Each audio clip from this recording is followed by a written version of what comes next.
September 29, 1991. California Governor Pete Wilson vetoes Assembly Bill 101, legislation that would have granted special minority rights to homosexuals.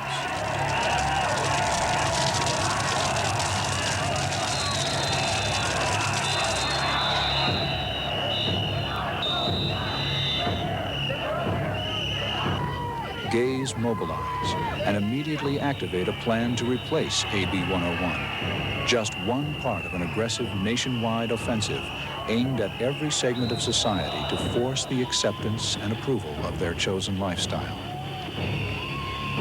Their battle cry: we're here, we're queer, get used to us.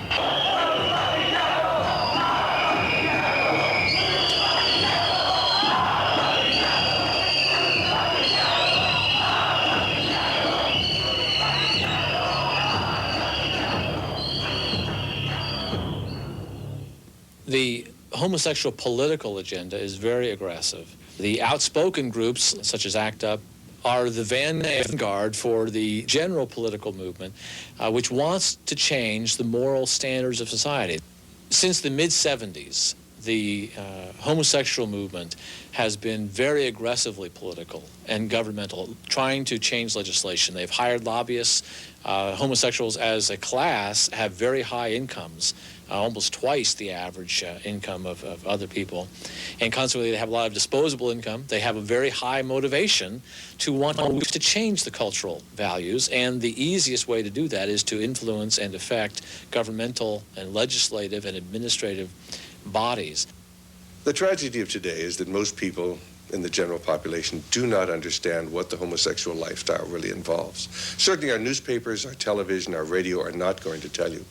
The young people in our schools, they're being indoctrinated in the sex education classes with the idea that homosexuality is simply an alternative lifestyle. Homosexuals are brought into schools all across America, successful businessmen, successful lawyers and doctors, nice men, and of course their whole plea is, look, we're the victims of homophobia.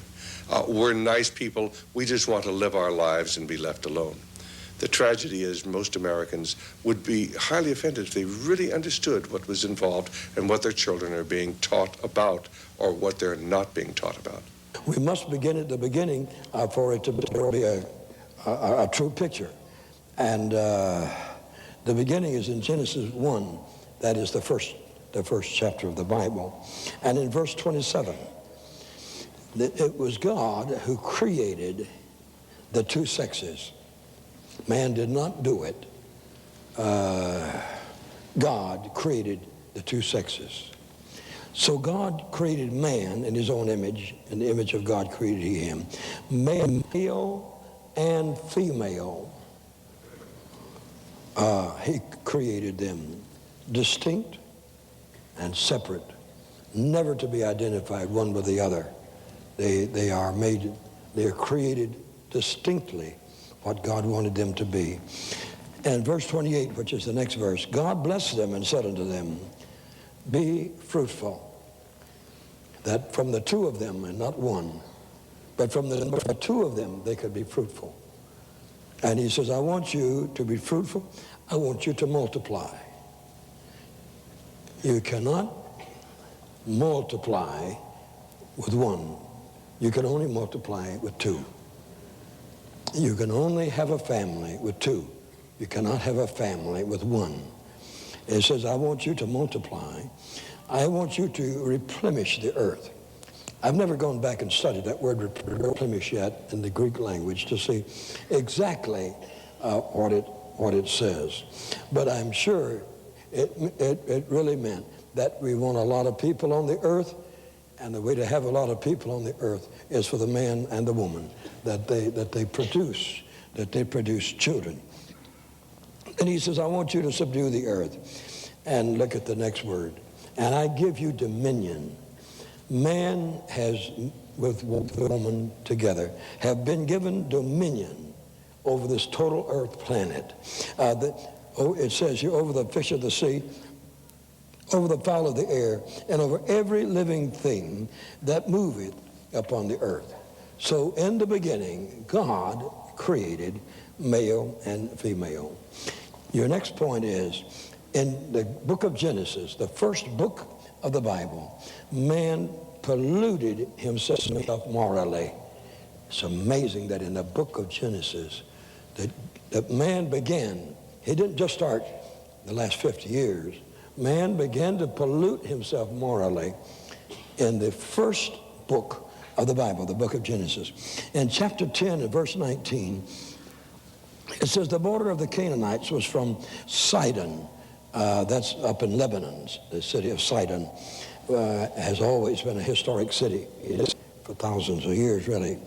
And as thou comest to Gera, right down unto Gaza, which is at the other end, away down where they have the Palestinians today in Gaza, about 200 miles.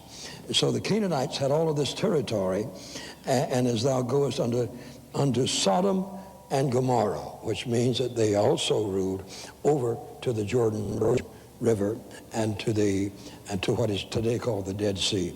Sodom and Gomorrah, and then it gives you other towns around about. In Genesis 10 and 20, that's the next verse, these are the sons of Ham. So it was the seed of Ham that started some things on this earth that are very, very sad.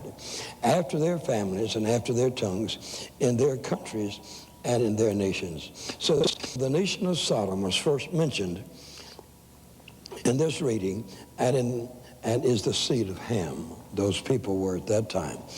In Genesis 13 and 12, it says, Abraham dwelt in the land of Canaan, and Lot dwelt in the cities of the plain. So here we have a godly man moving into an ungodly area, deliberately moving into an ungodly area. And he pitched his tent towards Sodom. And then the following verse, which is verse 13, but the men of Sodom were wicked sinners. Isn't that something? And they were sinners before the Lord exceedingly. Isn't that something? Now, you might think that what's going on in America today is just before us and just for us. I want you to know that God is watching this country meticulously right now to see when you hit the final red light and he has to do something drastic. God is watching this nation meticulously as sinners before the Lord, and they were sinners exceedingly. They weren't just bad people, they were super bad people. Your point number 3, the sin of homosexualism is to contaminate the human race. Now let me say that strong again, because it seems that nobody in this country seems to understand this problem at the moment, those in high places, that the sin of homosexualism is not a personal thing for one man, or 2 men, or 3 men. The sin of homosexualism is to contaminate the whole human race. You say, why? To destroy the family, to destroy the home, to destroy what God did. God made male and female in order to produce beautiful children for eternity, you see. The gay movement today is very much threatened by the kind of therapy that I do, because the therapy that I do can demonstrate that people can change. And it's essential to the gay movement that it convinces American society that homosexuality cannot change, that a person is born gay, there's nothing they can do about it but to accept it.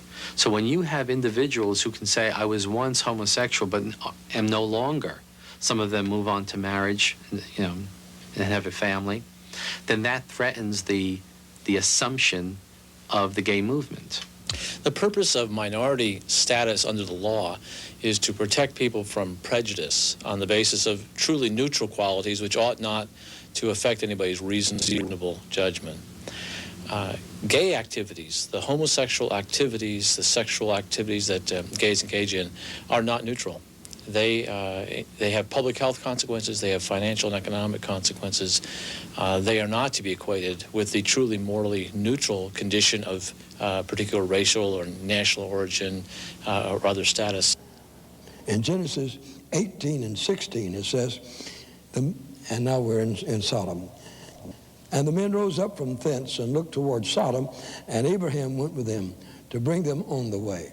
So these men that had dinner with him, and God was there too, and then he sent his angels on down onto Sodom, and Abraham had to walk with them.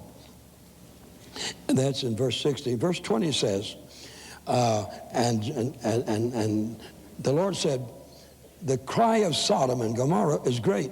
See, there's God entering into the thing. God knows how wicked Southern California is. God knows how wicked Las Vegas is. God knows how wicked Chicago is. God knows how wicked New York is. He's got every one of them documented better than any city documents that they might have at that place. It says their sin is very grievous to God. The next verse says, now I will go down and see whether they have done altogether according to the cry of the city. And that would be the report that was coming up to heaven about them, which has come unto me, and if not, I will know. And the next verse, and the men turned their faces from thence and went down toward Sodom, and Abraham stood before the Lord. And there came two angels to Sodom. That's these same two men. They came to Sodom at evening time, and Lot sat in the gate of the Sodom. See, he had lived in a tent, and now he was one of and the gate is where they discussed the city. It was their courtroom where they discussed matters of justice and so forth. And he was sitting in the gate, and Lot, seeing them, rose up to meet them, and bowed himself with his face toward the ground, toward them, and said, behold, my lords, turn in, I pray you, into your servant's house, and tarry all night, and that I might wash your feet, and that ye should rise up early and go on your way, go on your ways. They said, no, we will abide in the streets all night. And Lot pressed him upon them greatly, and they turned in unto him, and entered into Lot's house, and he made them a feast, a good dinner. And he did take unleavened bread, and they did eat. But before they lay down after dinner, the men of the city of Sodom, even the men of Sodom, they compassed the house around about, both old and young. You don't stop sodomy just because you're old. Your lusts are burning inside of you like hell, even though you're an old person. It's not a mess for just the young. It'll carry you to your grave. It is a demon spirit of lust that will never let up. It says the old and the young were there. Now look at the next word. Now this is Genesis 19:4. You ought to remember it, keep it. All the people from every quarter were there. Can you imagine a whole city coming out to destroy two strangers? Now, if you don't have enough gumption to learn what homosexualism is, you're going to miss the whole of what's happening in the world that we live in today. You know, you're going to miss it. And when they say that this is just another way of expressing sex and this is another style